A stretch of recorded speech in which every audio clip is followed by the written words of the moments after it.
अभी भी हम बात कर रहे हैं अन्नदाता, अन्न। एमएसपी में क्या? गेहूं और चावल। बाजार में क्या बिकेगा? गेहूं, चावल।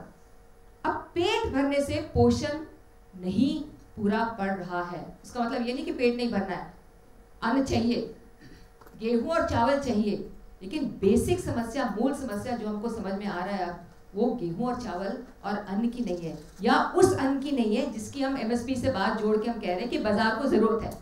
और वो जरूरत क्यों है? क्योंकि हमारी सरकार, बताया था कि ऐसा नहीं कि 23 हमारे नहीं है एमएसपी में, लेकिन मिलता किस चीज को है?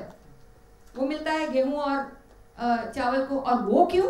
क्योंकि पीडीएस में वही जा रहा है। तो ऐसा नहीं कि इसको चेंज नहीं किया जा सकता।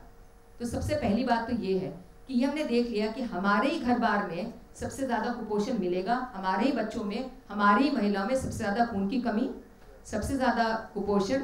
तो इसके मतलब क्या क्या कारण है? एक तो कि खाली गेहूं और चावल से हम समझ रहे हैं कि यही खाना होता है, लेकिन ये खाना नहीं है। हमको चाहिए प्रोटीन की भरपूर मात्रा। उसमें क्या? उसमें दाल, दलहन, सारी टाइप की दाल।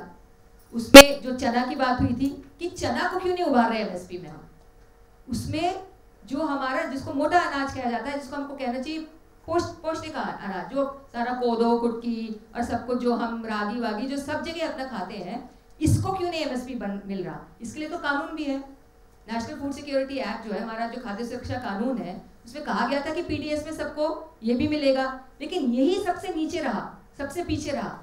तो वही चावल, वही गेहूं ही बढ़ता जा रहा है, चने की बिक्री नहीं हो रही, दाल की बिक्री नहीं हो रही, और तेल की नहीं हो पा रहा, मक्का, बाजरा, ये सब नहीं हो रहा। तो ये क्यों नहीं हो रहा? ये पोषण के लिए भी सही है, इससे आमदनी भी बढ़ेगी, इसको क्यों नहीं हम जोर दे रहे? आज क्या हो रहा है? अगर हमको विटामिन की कमी है, हमको लोह तत्व की कमी है, तो सरकार उपाय क्या निकाल रही है? ये उपाय नहीं जिसकी हम बात कर रहे हैं कि भाई हमको वो सब खाना दो, हमको साग सब्जी फल और ये ज्वार और बाजरा और ये सब जो हम कोदो कुटकी हम जो खाते हैं वो सब दो। वो इंतजाम नहीं हो रहा है। क्या इंतजाम हो रहा है? उसी सफ़ेद चावल में, उसी धुले हुए चावल में हम रासायनिक तौर से आयरन मिला के, फोर्टिफाइड आयरन गाँव में पहुँचाएंगे। उससे कैसे पोषण होगा बताइए? तो कैसे होगा कि आमदनी भी रहे, हमारी उपज भी हो, उतनी प्रोडक्टिविटी भी हमको चाहिए, लेकिन उसमें वो रसायन भी ना हो जिससे कि हमारे खुद के पोषण और पूरे देश भर के पोषण में हानि होती है। It is a very big question, बहुत बड़े सवाल उठते हैं। और ये सब काम बाजार नहीं करेगा, क्योंकि बाजार को इससे मतलब नहीं है कि आपका स्वास्थ्य बन रहा है कि नहीं।